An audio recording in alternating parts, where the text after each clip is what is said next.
párrafo segundo. Y son delitos muy especiales. Por eso debemos de entender esta parte del derecho penal del enemigo. Porque esa es la finalidad.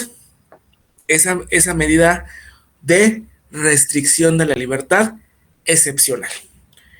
En México, los que son aquí abogados en México, o los que están viendo México para todo el mundo, es al menos lo que yo tengo entendido y he estudiado, el único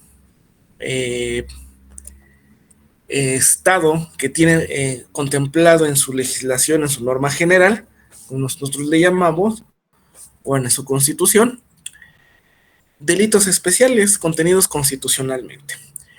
Y tenemos dos artículos fundamentales. El artículo 16 constitucional, si no recuerdo, es párrafo octavo, párrafo noveno, que nos da una tipificación penal, que es llamada delincuencia organizada. Y el 19 constitucional, también, que nos da los delitos que ven prisión preventiva oficiosa, ¿no? Quisieran, bueno, a los que no nos vuelvo a repetir, no nos ven en otras latitudes u otros países, esta prisión preventiva oficiosa es un derecho excepcional, un derecho penal de excepción. Por eso quiero empezar con esto diciendo, pues es parte de esta teoría o este derecho penal del enemigo del funcionalismo estructural y la alternativa a la teoría del conflicto. Bueno, esa es una teoría criminológica que Patterson y Merton desarrollan en más o menos en los años 60. Pero ¿quién es Patterson y quién es Merton? Patterson es un sociólogo estadounidense cuya contribución más notable fue la difusión de la teoría de la acción. Y junto con Merton puso un análisis funcional sobre el estudio de la sociedad, pero desde el punto de vista relativo. Ambos, tanto Merton como Patterson, fueron los influyentes del funcionalismo sociológico, que encuadra inicialmente la teoría de la acción social y adopta el funcionalismo desarrollado a una teoría sistemática del comportamiento basado en el principio de la voluntariedad. El mismo Merton, ya un poco más en específico, es opuesto al funcionalismo absoluto de Malinowski, que demuestra que es excesivo mantener todo elemento social en el desempeño de la función y es tanto indispensable.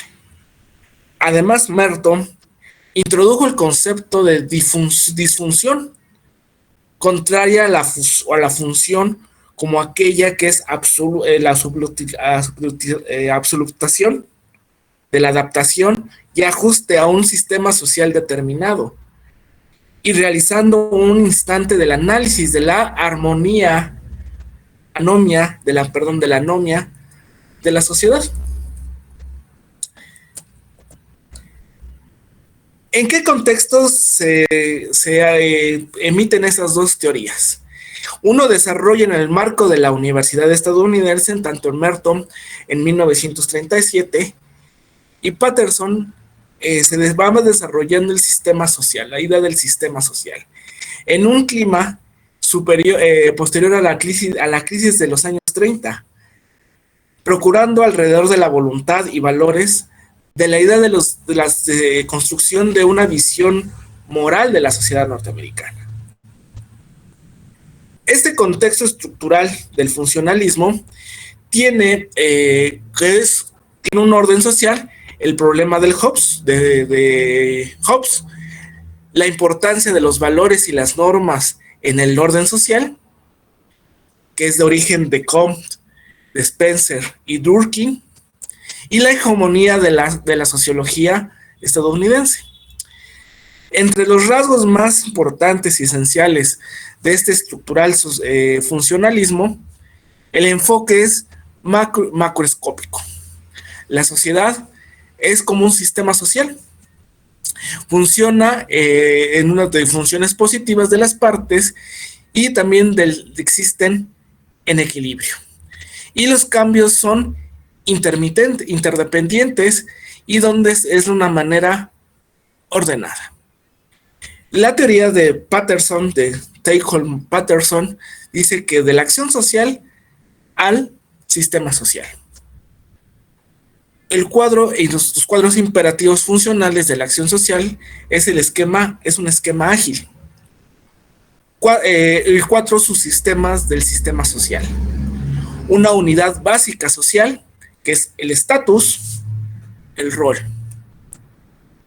Y toda institución social presenta también un esquema ágil.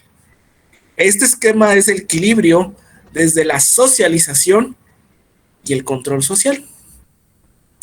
La revolución o la revisión que hace Merton a los trabajos de Patterson criticó y reconoció el funcionalismo radical o un funcionalismo radical y critica sus postulados básicos. También nace de ahí o parte de ahí un nuevo paradigma del análisis funcional.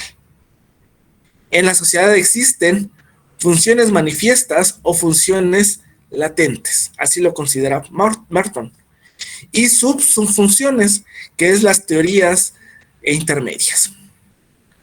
Otras variantes, y como vamos a ver de esta misma corriente, son la estratificación de la necesidad funcional, la crítica estructural al funcionalismo y la teoría de sistemas.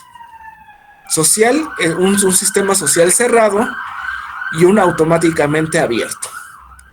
Y nace también de esas otras corrientes el neoestructuralismo. Ahí tenemos las raíces, presentadas las raíces históricas de estas teorías, ¿no? Desde la causa social y la función social, la anomia de Emil Durkheim, pero proviene y es una derivación del positivismo ideológico, el positivismo social, de Comte y de Spencer, las necesidades de los organismos por parte de Spencer y Augusto Comte del mismo organismo. Acordemos que el positivismo, su metodología es pues la metodología de las ciencias naturales. La teoría funcional de la estratificación y sus críticos.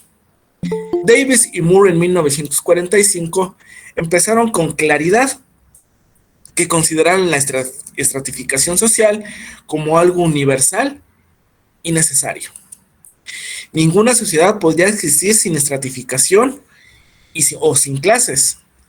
Y la estratificación era una de las necesidades funcional concebida como un sistema de posiciones. El problema del lugar social adecuado, ¿no? Y también transgrede o sobrepasa al derecho. Y lo vamos a ver un poco más adelante. Estos prerequisitos funcionales de la sociedad y una de las principales preocupaciones de estos autores es el análisis que requiere el sistema social y estructuras particularmente, las funciones para sobrevivir, la desintegración y la supervivencia de la sociedad. ¿Por qué dicen que son ágiles estas estructuras? Porque son adaptativas, tienen fines, tienen lactancia y tienen integración. Cuando hablamos de adaptación es la exigencia de situaciones y un sistema conductual. Los fines, la capacidad de alcanzar estas metas con un sistema de personalidad. De integración, pues regulan sus partes dentro de un sistema social. Y de la latencia es el mantenimiento de estos patrones, el sistema cultural. Los organismos biológicos, eso es el sistema de acción que incumple la función de adaptación a ajustarse a transformar el mundo externo. El sistema de personalidad realiza la función del logro de metas mediante la definición de objetivos del sistema y la movilización de los recursos para alcanzarlos. Este sistema social se ocupa de la función de la integración y controlar las partes constituyentes. Y el sistema cultural cumple su función de proporcionar a los actores las normas y valores que les motivan para la acción. Ahí tenemos los niveles de análisis social, una formación superior, los controles, la jerarquía de factores, condicionantes y la energía superior, las condiciones. Esto vamos a analizar lo que es el entorno, la realidad última, el sistema cultural, el sistema social, el sistema de personalidad, el organismo conductual y el entorno de la acción, el entorno físico orgánico. Los controladores, también como un sistema de control, de un sistema de información superior, la jerarquía de estos factores y las condicionantes. Los supuestos del funcionalismo estructural, que son los sistemas, las características del orden y de la independencia de las partes. Los sistemas tienden hacia un orden que mantienen por sí mismo el equilibrio. El sistema puede ser estáticos o moverse implicados en un proceso ordenado de cambio. La naturaleza de una parte del sistema influye en la forma en que se deben de adaptar las otras partes. Los sistemas mantienen fronteras en sus ámbitos naturales. La distribución e integración constituyen dos procesos fundamentales y necesarios para el estado de equilibrio del sistema. Y los sistemas tienden hacia el automantenimiento, que implica en el mantenimiento de fronteras y de las relaciones entre las partes y del todo. El control de las variables del entorno y el control de las tendencias del cambio del sistema debe de ser desde su interior. Ese sistema social consiste en la pluralidad de actores individuales que interactúan entre sí y de la situación que tienen, al menos en un aspecto físico, actores motivados por la tendencia a obtener un óptimo de gratificación y cuyas relaciones están mediadas por el sistema simbólicos culturalmente estructurados y compartidos. Presuponía que los actores solían ser receptores pasivos del proceso de socialización. La sociedad y sus sistemas y los imperativos funcionales. Pues bueno, tenemos ahí una pequeña gráfica en donde existe un sistema deficitario, una comunidad societal, una política y una economía, en donde está la lactancia, el mantenimiento de los patrones, la adaptación, la integración y la capacidad para poder lograr esas metas. En el funcionalismo estructural de Merton, sus principios básicos dice que la unidad funcional de la sociedad, de todas las creencias y prácticas culturales, son funcionales a la sociedad. El funcionalismo estructural, todas las formas y estructuras sociales y culturales estandarizadas cumplen funciones positivas. Y la indispensabilidad, que son todos los aspectos estandarizados de la sociedad, no solo cumplen sus funciones positivas, sino que presentan también partes indispensables para el funcionamiento del todo. Merton afirma que el análisis estructural funcional debía partir de los grupos, organizaciones y sociedades y culturas.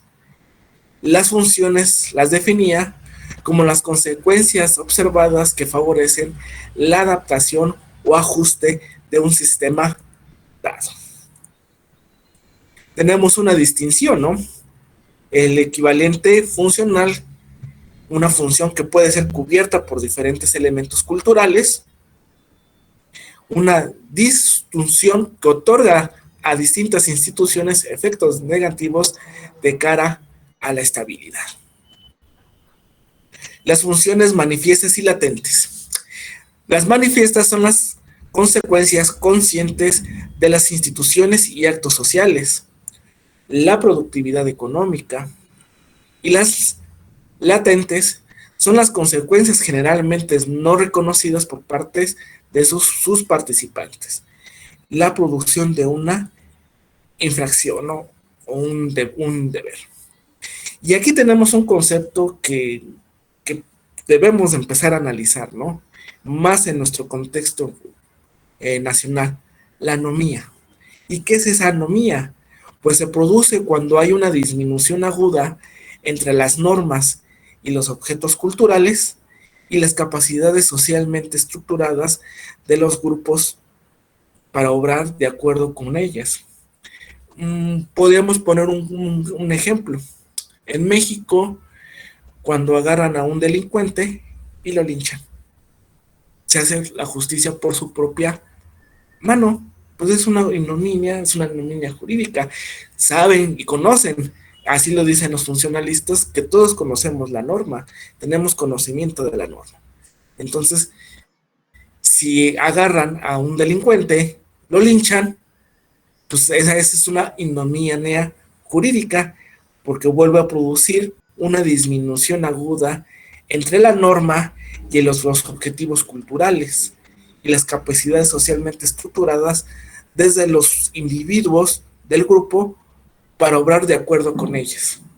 Y cuando hemos visto casos multifacéticos en nuestro país sobre este tema, ¿no? Entonces empezamos a analizar a la sociedad. ¿Cuáles son las principales críticas? Que son históricas, universales, una irreverencia al cambio social, teleológicas, tautológicas, de individuos super socializado y de la super integrada. Y vamos a hablar de la teoría del conflicto, porque pues el derecho penal precisamente tiene que ver esa teoría del conflicto y tenemos que analizar esa teoría del conflicto. Esta teoría del conflicto se produjo como una reacción a la escuela funcionalista. La escuela funcionalista orienta hacia estructuras e instituciones sociales. La sociedad es estática o se encuentra en un equilibrio móvil. Los principios funcionalistas afirman que todo elemento de la sociedad constituyen a una estabilidad. Tienden a creer que la sociedad se mantiene unida uniformemente mediante normas, valores y una moral común, y se centra en la cohesión creada en valores sociales comunes. ¿Qué nos propone la teoría del conflicto? Que se orienta hacia estructuras e instituciones sociales, pero aquí cualquier sociedad está sujeta a procesos de cambio y en todo momento. Ven la presencia de conflicto en cualquier parte del sistema social e identifican muchos elementos sociales de contribución a la desintegración y al cambio.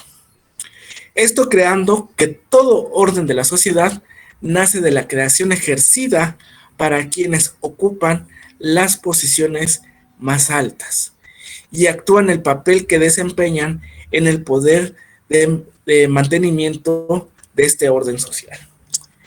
¿Por qué digo que el funcionalismo normativo proviene de este funcionalismo?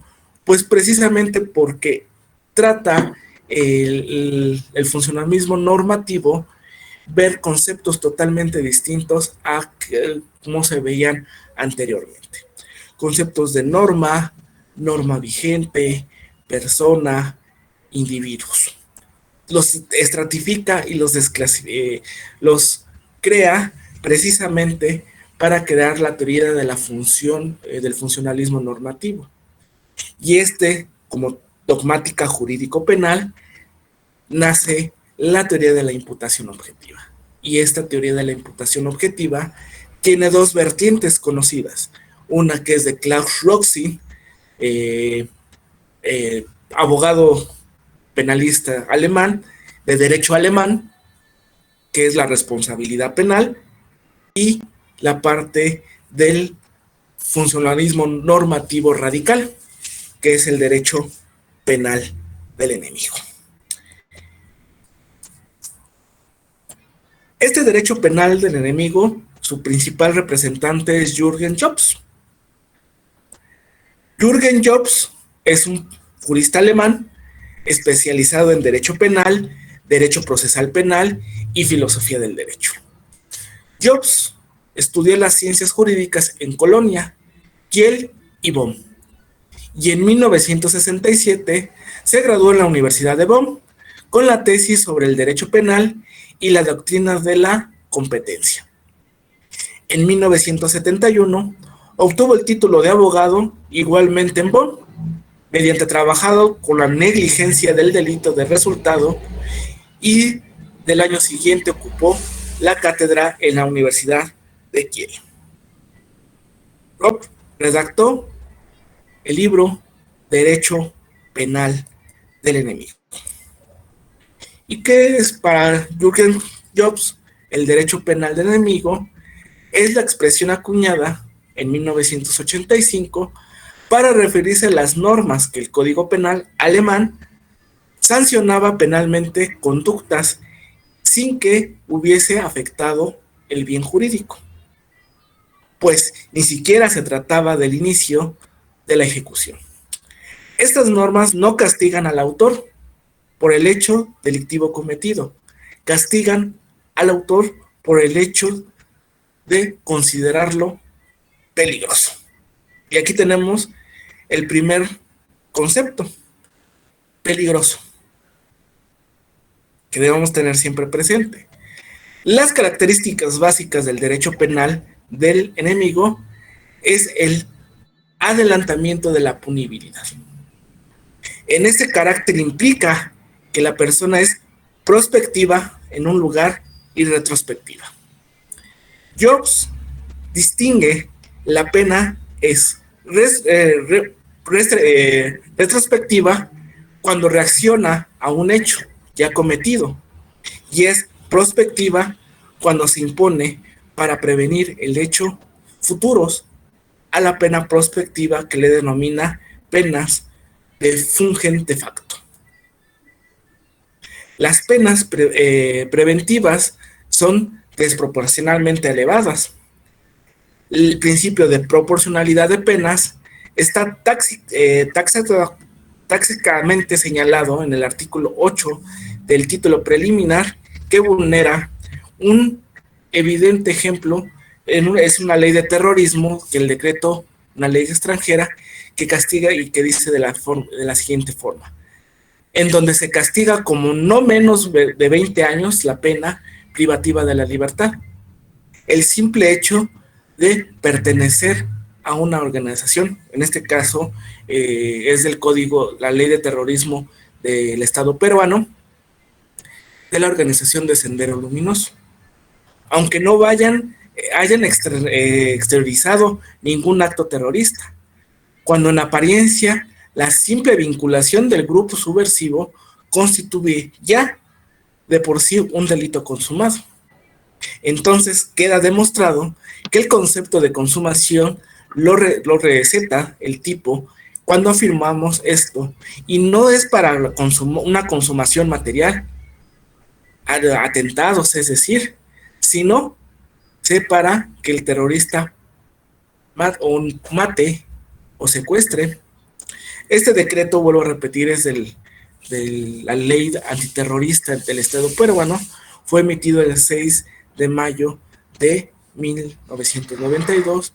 Se conoce como la ley de terrorismo, y esta ley se acogió a los planteamientos de ese derecho penal del enemigo. ¿Hay garantías procesales? Sí hay garantías procesales, son relativas o inclusive suprimidas. No hay derecho penal del enemigo sustantivo, sino también hay un derecho penal adjetivo.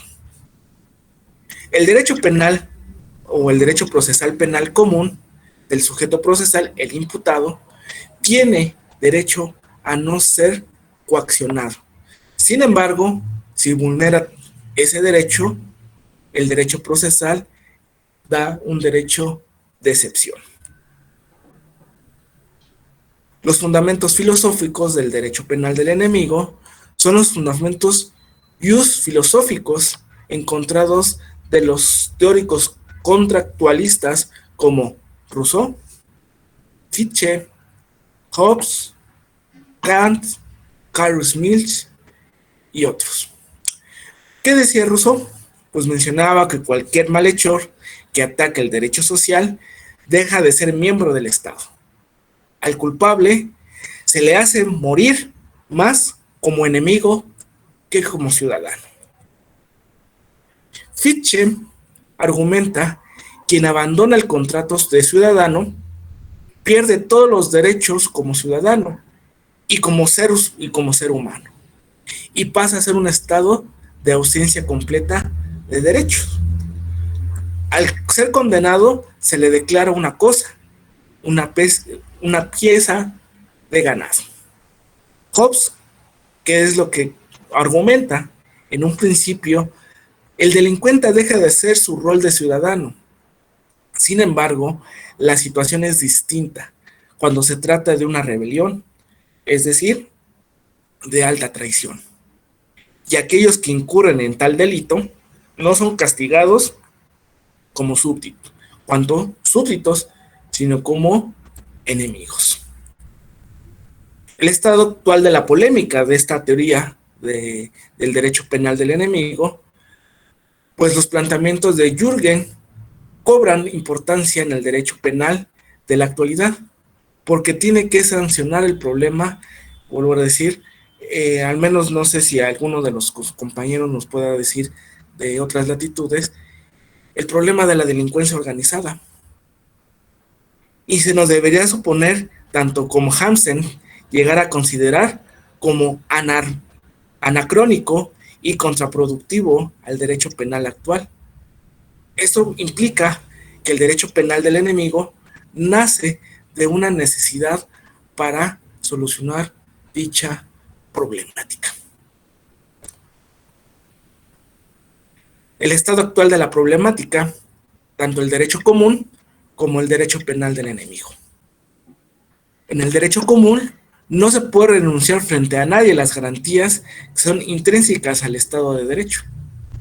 La persona no debe de sufrir ni una mutilación al enemigo, y defiende el principio de hecho y un solo derecho para todos. ¿Qué es lo que nos dice el derecho penal del enemigo del estado actual de la polémica? Sí se puede renunciar a las garantías que son intrínsecas incluso en el Estado de Derecho. Las personas sí deben de sufrir una mutilación al enemigo. Yo no tampoco estoy de acuerdo. Niega el principio del hecho y tiene dos derechos, el común y el derecho de excepción. Pues, ¿cómo podemos llegar a una preconclusión en esta parte del derecho penal del enemigo? Pues existe en el ámbito privado de los enemigos, especialmente los terroristas, lo que ha hecho nuestro legislador en nuestro querido México, ¿no? Aumentar el catálogo de delitos de prisión preventiva oficiosa, que solo está reduciendo, y es falso afirmar que no lo tiene. Hay dos tipos de penas. Vuelvo a repetir, la pena retrospectiva, cuando reacciona ante un hecho ya cometido, el derecho penal del ciudadano, y el derecho penal prospectivo, cuando se le impone para prevenir los hechos futuros. El derecho penal del enemigo. Hobbes y Kant reconocen que el derecho penal del ciudadano contra las personas que no delinquen de un modo persistente por principio, y un derecho penal del enemigo contra quienes se desvía por el principio excluyente, aquel que deja incumbe el estatus de la persona. Y tenemos, vuelvo a repetir, al menos yo lo considero, lo que he estudiado, dos versiones de derecho. un derecho penal ordinario y un derecho penal del enemigo.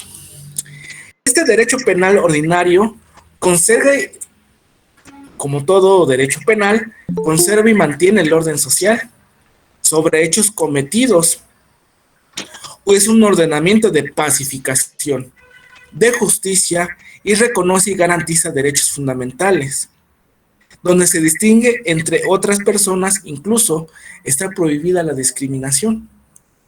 Pero el derecho penal del enemigo, como ya lo pudimos ver, trata de evitar el desorden, hechos futuros de guerra contra el enemigo. Y veamos, desde 2008 en México, tenemos, si no una guerra declarada, tenemos una guerra permanente contra la delincuencia organizada. Y se ha creado la estructura, y se han creado las reformas constitucionales, y tanto de códigos y leyes, para, en casos excepcionales, en casos excepcionales, en delitos contemplados en el 19 constitucional, párrafo segundo, aplicar la prisión preventiva oficiosa. Continúo. La venganza, que es un derecho de venganza.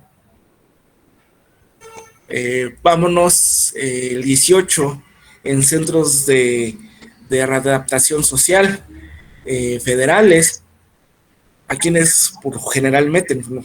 Vuelvo a repetir, aquí en México, secuestradores y a gente que es integrante del crimen organizado. Corrupción, a los que han llegado a emitir una sentencia sobre corrupción,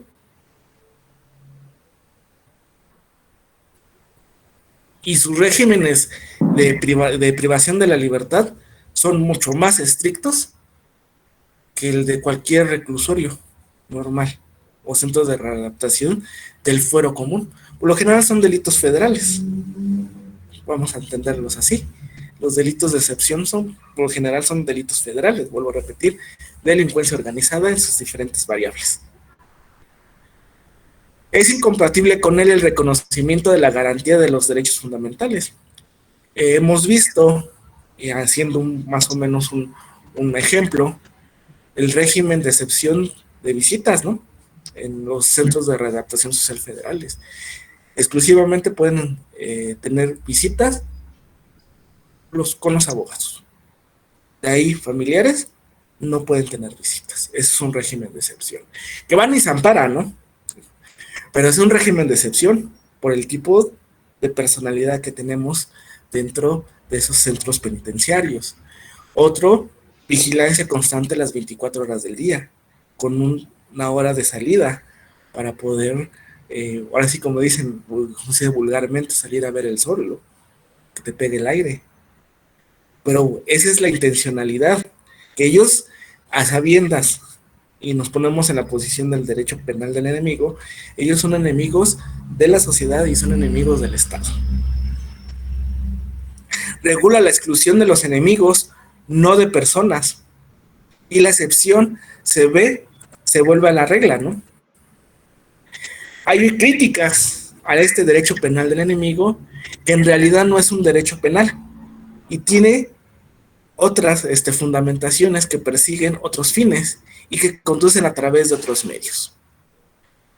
Es una de las manifestaciones de los regímenes totalitarios y autoritarios, ¿no? Pues solo en aquellos la legislación estará premiada por una antorcha de la guerra contra los enemigos y no genera una cultura de legalidad, sino de temor. Al negar también el carácter de las personas a ciertos individuos, se desnaturaliza como derecho y se instala una violencia legalizada. Y aquí tendríamos que entrar a ese debate, ¿no? El uso legítimo de la fuerza contra este tipo de actos criminales, ¿no? ¿Llegan a protegerse o no llegan a protegerse los derechos humanos? Es que esa es la disyuntiva, ¿no? ¿Cuál va a ser el límite del jus ponendi del Estado? ¿Y cuál va a ser ese límite constitucional y convencionales que vamos a ver un poco más adelante. Para la delincuencia organizada, se entiende por una organización de hecho de 3 o más personas para obtener delitos de forma permanente o reiterada en términos de la ley de la materia. Así lo dice el párrafo 9 del artículo 16 constitucional. Y yo hice ese análisis en especial de delincuencia organizada. Por eso existe la figura del arraigo, no solamente la de la prisión preventiva oficiosa. La figura del arraigo, siempre que sea necesaria para el éxito de la investigación, la protección de las personas o bienes jurídicos, o cuando exista riesgo fundado de que el inculpado se sustraiga de la acción de la justicia. Menciona artículo 16, párrafo 7. La retención del Ministerio Público podrán implicar no las 48 horas que cuenta para ordenar la libertad o poner al indiciado a disposición de la libertad judicial. Acuérdense que en delincuencia organizada se duplica ese término, de 48 a 96 horas.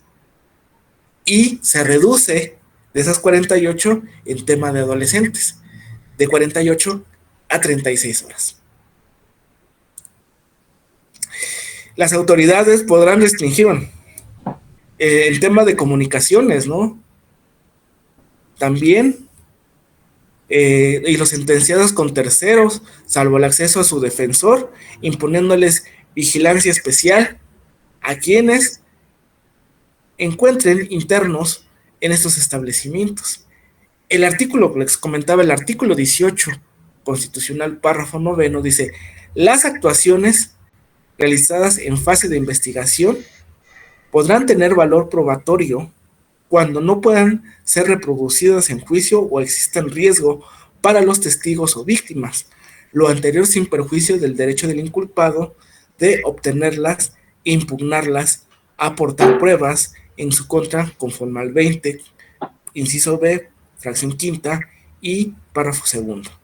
Y se acota, vuelvo a repetir, es donde está ese derecho de excepción que tenemos constitucionalmente, se acota la garantía de defensa del imputado en virtud del ámbito judicial que podrá autorizar que se mantenga en reserva el nombre y datos del acusador.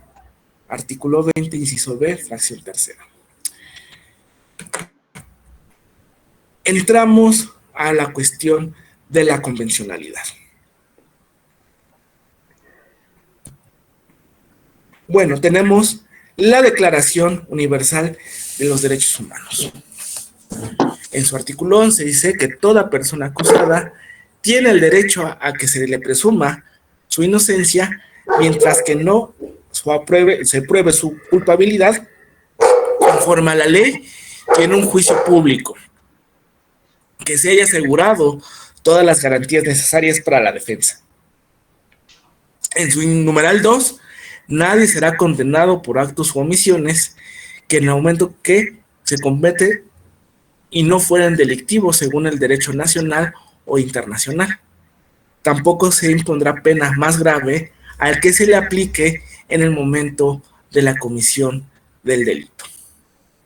En su artículo 28 de la misma Declaración Universal nos dice que todas las personas que se establezca un orden social o internacional en que los derechos y las libertades proclamados en esta declaración se hagan plenamente efectivos. También en nuestro continente tenemos la Declaración Americana de los Derechos y Deberes del Hombre. En su artículo 1 dice que el derecho a la vida, a la libertad, a la seguridad, a la integridad de las personas. Todo ser humano tiene derecho a la vida y a la libertad y a esa seguridad de su persona. En su artículo 2, tenemos derecho a la igualdad ante la ley, que todos somos iguales ante la ley y tienen derechos y deberes consagrados a esta declaración sin distinción de raza, sexo, idioma, credo o a otra. Y me remito posteriormente a la primera que debemos siempre tener presentes, el artículo 25 de esta declaración, que nos dice el derecho a la protección contra la detención arbitraria. Nadie puede ser privado de su libertad en sus casos y según formas que establezca la ley preexistentes. Nadie puede ser detenido por incumplimiento de obligaciones de carácter netamente civil, y todo individuo que haya sido privado de su libertad tiene el derecho a que el juez verifique sin demora la legalidad de la medida y ser juzgado sin dilación injustificada. El artículo 26 de la misma convención nos dice que se presume que todo acusado es inocente hasta que se le pruebe que es culpable. Toda persona acusada por delito tiene derecho a ser oída imparcial y pública, a ser juzgada en tribunales anteriormente establecidos de acuerdo con las leyes preexistentes, igualmente con las penas. Y el artículo 33, el deber de obediencia a la ley. Toda persona tiene el deber de obedecer a la ley y demás mandamientos legativos de las autoridades de su país y de cualquiera en donde se encuentra. Esa dice la declaración. La convencionalidad va en ese mismo tenor: el derecho a la integridad personal, ¿no?, los deberes de los estados y los derechos protegidos, la libertad personal, tiene derecho a la libertad y seguridad personales. Toda persona detenida o retenida tiene que ser informada por las razones que subsisten y su detención y notificada sin demora a cargo o cargos formulados en contra de ella. Toda persona detenida o retenida debe detener sin demora ante el juez u otro funcionario autorizado de la ley para ejercer funciones judiciales. Un segundo, por favor. En un plazo razonable, puesta a la libertad, sin perjuicio de que continuamente en el proceso. La libertad podrá estar condicionada a garantías que aseguren la permanencia en el juicio. Las medidas cautelares, ¿no? De ahí viene la idea y la convencionalidad de las medidas cautelares. Toda persona privada de la libertad tiene derecho de recurrir a un juez o un tribunal competente a fin de que se decida sin demora sobre la legalidad de su arresto o detención y se ordene la libertad del arresto o detención fueran ilegales. Las garantías judiciales que contempla la Convención: toda persona del delito tiene derecho a que se presuma su inocencia mientras no se establezca legalmente su culpabilidad. El derecho del inculpado de defenderse personalmente, asistido de un defensor de su elección, o comunicarse libremente o privadamente con su defensor. La confesión de inculpado solamente es válida sin hecha coacción o alguna otra naturaleza, y los principios el artículo 9, los principios de legalidad y de retroactividad. El protección a la honra y a la dignidad, y la igualdad en el artículo 24, igualdad ante la ley. La protección judicial, se comprometen los estados partes, y esto a mí para mí sí me parece muy, muy, muy importante, esta cláusula federal. Cuando se trate de un estado parte constituido en un estado federal, el gobierno local de dicho estado parte cumplirá con todas las disposiciones de la convención y relacionadas con las materias que ejerce la jurisdicción legislativa y judicial. Con respecto a las relativas a las materias que corresponden a la jurisdicción de entidades federativas de la federación, el gobierno nacional debe tomar parte de inmediato y pertinente conforme a la Constitución y a sus leyes, a fin de que las autoridades competentes de dichas entidades puedan adoptar disposiciones en caso de cumplimiento de esta convención. Las partes y dos estados más partes que acuerdan integrar una federación o otra clase de asociación acudirán con un pacto comunitario que mantengan disposiciones necesarias para hacerse efectivas en un estado nuevo. Cuando hablamos ya en nuestra Constitución, vuelvo a repetir, la prisión preventiva oficiosa, cuando se aplica, pues los principios rectores, vuelvo a repetir, es la proporcionalidad, mínima intervención y razonabilidad. Sí se da una presunción de inocencia, pero aquí tenemos esta particularidad, esa excepcionalidad. Los límites, los principios limitadores del derecho penal son las directrices de la doctrina que han impuesto las barreras en la construcción del derecho penal, de tal forma que éste no se extralimite y afecte el Estado de Derecho. Los principios durante la prisión preventiva son los principios de trato humano, que eso no se violan. Toda persona privada de la libertad será tratada con respeto, o se tiene que hacer valer con respeto estricto a la dignidad inherente y a los derechos fundamentales. El principio de posición de garante del Estado: el Estado debe de privar la libertad de una persona cuando toma una posición de garante de sus derechos fundamentales y en particular de los derechos a la vida y a la integridad. El principio de presunción de inocencia: se atribuye que el acusado, la presunción debe de ser considerada inocente y trato como tal, mientras no se determine su responsabilidad penal mediante sentencia firme. El juez, que le corresponde conocer a la acusación penal, tiene obligación de abordar la causa sin prejuicios y bajo ninguna circunstancia debe suponer a priori del acusado.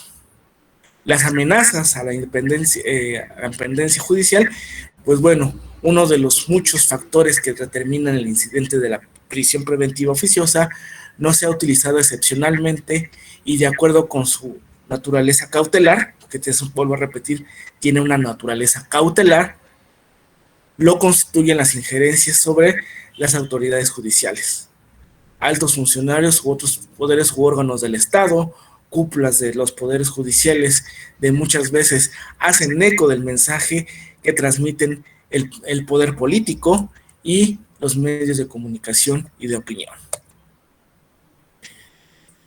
Hay un informe del uso de la prisión preventiva en las Américas. Como ejemplo de este tipo de precisiones provenientes de los altos funcionarios de los órganos del Estado y el Poder Judicial en México, el anterior presidente de la República tenía la práctica de criticar, también nuestro presidente tiene muy dada la práctica de criticar a los jueces que actúan en determinados casos de alto perfil mediático. En cuanto a sus pronunciamientos, el mandatario asimilaba impunibilidad a la excarcelación por parte de jueces estatales y federales de personas detenidas por autoridades federales, obviamente deliberadamente de hecho, de los cuales las decisiones judiciales no constituían una determinación definitiva en esos procesos. El primer funcionario de Estado para llegó a manifestar públicamente, y es México. Es que no traigan algo, es que yo no traigo algo contra los jueces, los aprecio, pero uno se cansa. Aun cuando un lío de impunidad dice que puede ser nuestros órganos de procuración, la antigua Fiscalía General, hoy Fiscalía General, antigua Procuraduría General de la República, la Policía Federal, hoy la Guardia Nacional, ¿no? Pero no creo que el Poder Judicial local y federal tiene mucho que mejorar en este aspecto. La famosa frase, la puerta giratoria, ¿no? Es que el sistema no sirve porque muchos de los delincuentes es una puerta giratoria. Pero ¿dónde tenemos nuestros grandes problemas? Al menos en nuestro México, pues en las fiscalías, en la procuración de justicia, ¿no? En la integración de una buena carpeta de investigación, que así le llamamos nosotros. La impunidad se da o porque nos apartamos, no atrapamos a los delincuentes, o porque el juicio se encuentra algún detalle, algún argumento ahí raro, y lo sacó o no. No es lo que yo insisto.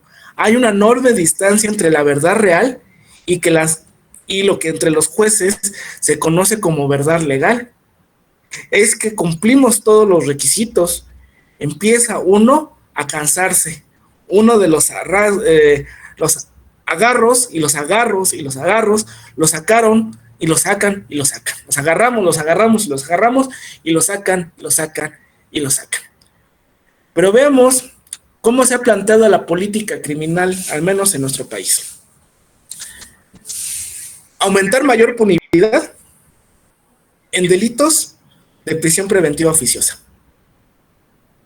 Hace más o menos como ya algunos meses en este año, pues tuvo que dictaminar la Corte en esa materia. En una reforma que hizo el legislador en 2019, metiendo como delito de seguridad nacional la defraudación fiscal y la evasión fiscal. La Comisión Nacional de Derechos Humanos interpuso una acción de inconstitucionalidad y hace algunos meses se dictaminó la prisión preventiva oficiosa, que tiene que durar 2 años, pero recomendándole al legislador que no meta de manera dolosa delitos donde no están contenidos en el 19 constitucional. Lo metía como delitos de seguridad nacional. Por eso le quería implementar la prisión preventiva oficiosa. Entonces se reformó, se eliminó el párrafo séptimo del Código Nacional de Procedimientos Penales del 167 para decirle, no es que los delitos fiscales no pueden ser de prisión preventiva oficiosa, porque tú lo estás ligando, tu técnica lógica jurídica te la ligas como un delito de seguridad nacional, y no va por ahí. Hace también algunos meses se volvió a meter el tema a la Suprema Corte de Justicia de la Nación. Pero yo creo que con esa acción de inconstitucionalidad quedó clara en los tiempos de la prisión preventiva oficiosa, pero ya sabemos en qué términos, no como unos términos de derecho penal del enemigo, ver a la criminalidad, vamos a hablarla de alto impacto social, como el enemigo del Estado y el enemigo de la sociedad. Factores que inciden en esta prisión preventiva, pues es un claro ejemplo, el tipo de mensaje político que construye a una percepción pública de impunidad, ¿no? Mediante el argumento de una puerta giratoria, lo que les comentaba, ¿no? La policía detiene a los delincuentes y los jueces los dejan en libertad. Y envió un mensaje político por medio que pretende trasladar la responsabilidad de la criminalidad al Poder Judicial. Y ahí tenemos las convencionalidades, ¿no? Hay convencionalidad y hay sentencias de la Corte Interamericana de Derechos Humanos, por mencionar algunas: Suárez Rosero contra el Estado ecuatoriano, López Álvarez contra Honduras, Barreto Eiva contra Venezuela, Pereiro Bozo contra Uruguay, Díaz Peña contra Venezuela, Unzo Ramírez contra Venezuela, Chaparro Álvarez y Lopo Íñiguez contra Ecuador. Por eso dicen que está en contra de la convencionalidad. Yo diría que sí y no. Sí, porque limita derechos. No, porque si lo vemos a la luz del funcionalismo, del estructuralismo y desde el funcionalismo normativo y de la teoría del penal del enemigo, pues son delitos de alto impacto, delitos que son que llevan un lastre, impactan socialmente. Vuelvo a repetir: extorsión, hecho por la delincuencia organizada. Trata de personas, hechos por la delincuencia organizada. Pornografía infantil, podría ser hasta por delincuencia organizada. Corrupción de menores, delincuencia organizada. Contrabando, pues lo hace una delincuencia organizada también. Que son un principio de mayor lesividad a los bienes jurídicos tutelados. Por eso yo no diría que sí, ni yo no diría que no. Porque los dos dan una justificación. Si bien, como ya vimos, y ya casi para terminar, como ya vimos, esas dos posiciones, ¿no? O así puedo decir, de una escuela clásica, en donde hay el garantismo, pero también de una escuela positivista, de una escuela en donde el Estado tiene que sustraerse ese Estado a ciertas situaciones de delincuencia, de criminalidad, para poder actuar. O sea, es muy, muy, muy, muy, deberá estar equilibrado. Por eso vuelvo a repetir, al menos yo lo considero que en México sí son delitos muy determinados. Por eso existe el 19 constitucional párrafo segundo. Te dice, los delitos que meritan prisión preventiva oficiosa son estos: delincuencia organizada, secuestro, homicidio, pero no llegar a, a estar incorporando, incorporando, incorporando, incorporando tipos penales que podrían, con a lo mejor una prevención del delito, podrían empezar a minarse, o una prevención general o una previsión especial. Ese es un tema, pues también es hablar de la teoría de la pena, ¿no? De qué tipo de penas queremos y qué tipo de penas vamos a aplicar. Amén, hay un derecho de reparación por aplicación indebida de la prisión preventiva. El Pacto Internacional de Derechos Civiles y Políticos, en el cual son parte 30 estados, incluyendo México, de la OEA, establece en el artículo 316 que la expresión del artículo 9, que toda persona que haya sido ilegalmente detenida o presa tendrá el derecho efectivo de obtener la reparación. Y bueno, aquí vuelvo a repetir que son las medidas, es una medida cautelar. La prisión preventiva es una medida cautelar que es impuesta por un juez, al menos los delitos contemplados en el 19 constitucional párrafo segundo, son de facto, que ahí sí debería ver y revisar o poner hipótesis o supuestos constitucionales el legislador, y en la misma ley, en el Código Nacional, cuando se aplica una prisión preventiva en base al 19, vuelvo a repetir, pero también debe de ser excepcionalidades a la regla, no todos, porque tiene que ver principalmente lo que es derecho penal, lugar, tiempo, lugar y circunstancias, tiempo, modo, lugar y circunstancias del hecho. Hay un artículo, el 140 y el 141 del Código Nacional, que yo siempre he dicho que es carta abierta a la gente del Ministerio Público. Palabras más, palabras menos, no tengo mi código a la mano, pero dice que podrá poner en libertad, podrá, y ese verbo decir podrá, pues si yo lo decido o no lo decido, lo voy a hacer. Es una discrecionalidad que le da a la gente del Ministerio Público. Y yo hago una pregunta. Con 48 horas tenemos la posibilidad de solicitar una prisión preventiva justificada, una prisión preventiva oficiosa.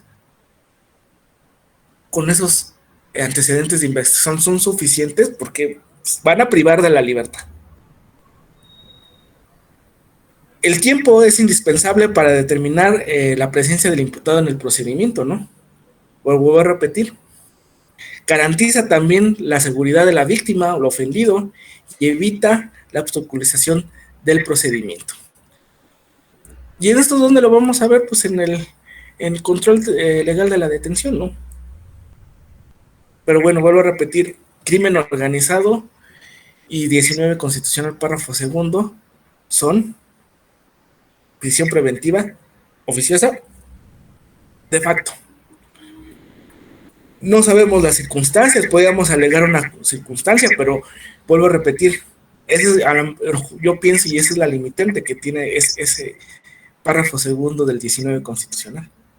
Sí, son delitos en especial y son derechos de excepción, pero hay que ver también las circunstancias, porque no puedes negar también derechos procesales, pues vamos a poner legítimos, ¿no? Un principio de legalidad, una retroactividad de ley, etcétera. Hasta aquí no sé si tengan alguna duda, alguna pregunta.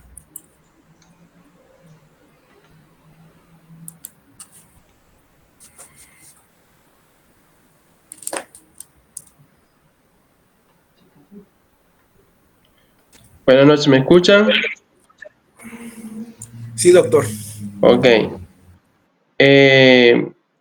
¿Los presentes tienen alguna pregunta al doctor Luis Alfonso Calderón con respecto a lo hasta ahora dicho en su intervención, en su ponencia?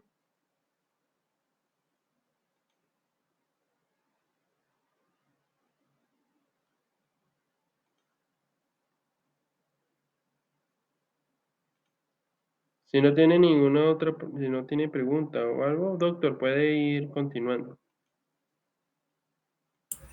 En sí ya terminamos, doctor. Esa es, digo, una pequeña explicación. Por eso quise principiar primero o a manera de conclusión. El derecho de excepción del 19 constitucional, párrafo segundo, es un derecho penal del enemigo, definitivamente. Y así lo debemos de concebir. Por eso está esa medida cautelar de prisión preventiva oficiosa. Si bien se limita algunos derechos, no se limita en la totalidad. Y tiene esa concepción, no vuelvo a repetir, así debemos de entender la prisión preventiva oficiosa.